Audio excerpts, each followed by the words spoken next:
तो वहीं हरियाणा विधानसभा चुनाव के मद्देनजर भूपेंद्र सिंह हुड्डा जनसभा को संबोधित करने वाले हैं। करनाल, कैथल और कुरुक्षेत्र में करेंगे रैली। भूपेंद्र सिंह हुड्डा कांग्रेस प्रत्याशियों के लिए वोट की अपील करेंगे। तो दोपहर करीब 1 बजे करनाल के इंद्री में जनसभा होगी और करीब 3 बजे कैथल के पुंडरी में रैली होगी। शाम करीब 5 बजे कुरुक्षेत्र के सेक्टर 17 में जनसभा होगी। तो हरियाणा विधानसभा चुनाव से जुड़ी बड़ी जानकारी। भूपेंद्र सिंह हुड्डा जनसभा को संबोधित करने वाले हैं। करनाल, कैथल और कुरुक्षेत्र में रैली करेंगे भूपेंद्र सिंह हुड्डा। तो कांग्रेस प्रत्याशियों के लिए वोट की अपील करेंगे भूपेंद्र सिंह हुड्डा। हरियाणा में विधानसभा चुनावों के लिए तमाम पार्टियों ने पूरी ताकत झोंक दी है, चाहे वो राष्ट्रीय पार्टियां हो या क्षेत्रीय पार्टी हो। और इसी के मद्देनजर कांग्रेस की तरफ से पूर्व मुख्यमंत्री भूपेंद्र सिंह हुड्डा जनसभाएं करने वाले हैं। तो 3 जनसभाएं उनकी रखी गई हैं, जहां पर करनाल, कैथल और कुरुक्षेत्र में रैली करने का उनका कार्यक्रम है। तो कांग्रेस प्रत्याशियों के लिए वोट की अपील करेंगे भूपेंद्र सिंह हुड्डा। कांग्रेस और भारतीय जनता पार्टी की कांटे की टक्कर हरियाणा में है। बीते लोकसभा चुनावों का अगर हम जिक्र करें तो 50-50 का रेशियो था जीत का। 5 सीटें लोकसभा की कांग्रेस के खाते में गई थी, 5 सीटें बीजेपी के खाते में गई थी।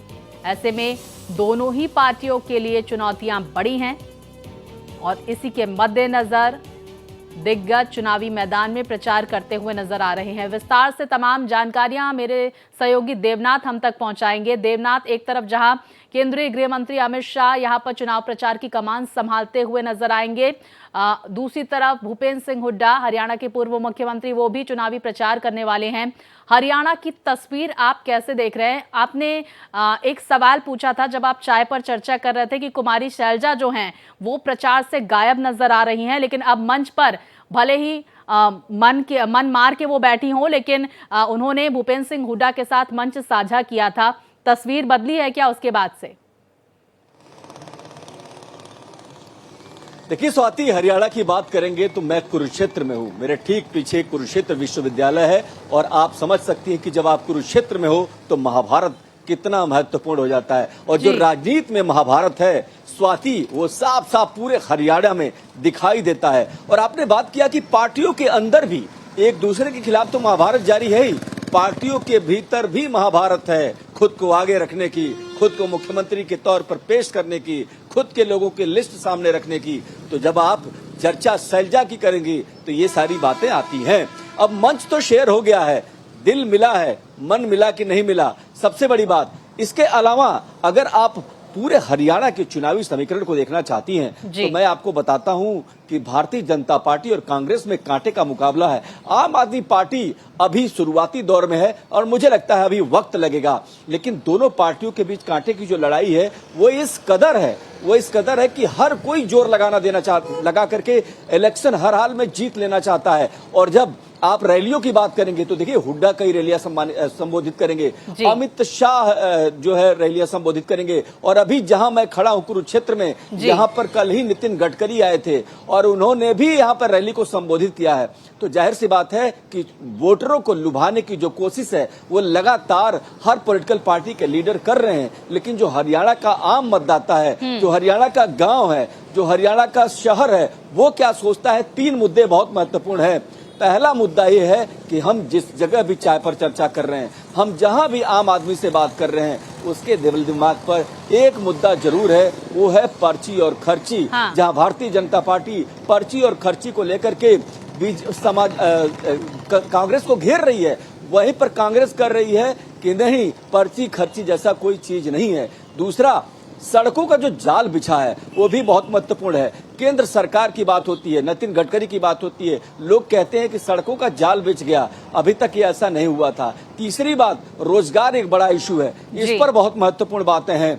कुछ लोग कहते हैं रोजगार नहीं मिला, कुछ लोग कहते हैं कि बिना पैसे का रोजगार मिला है। तो दोनों की लड़ाई, यानी कांग्रेस और बीजेपी की जो लड़ाई है वो बहुत ज्यादा महत्वपूर्ण है। एक और खास बात ये मैं आपको बताऊं कि अगर इन पूरे समीकरण को ध्यान दें तो एक जो सबसे जरूरी बात है वो हरियाणा की ये है कि लड़ाई 50-50 की है। हाँ। लड़ाई बिल्कुल 19 और 20 की है। अच्छा देवनाथ, और ये क्योंकि आप एक लंबे वक्त से हरियाणा में मौजूद हैं, क्षेत्रीय पार्टियों की क्या स्थिति है, चाहे वो जेजेपी हो यानी कि जननायक जनता पार्टी हो, इनेलो हो, बीएसपी की क्या स्थितियां हैं वहां पर, ये भी हम आपसे समझने की कोशिश करेंगे। क्या कोई ऐसी पार्टी क्षेत्रीय तौर पर जो किंग मेकर की भूमिका अदा कर सकती है अगर बहुमत नहीं आता है किसी पार्टी को? तो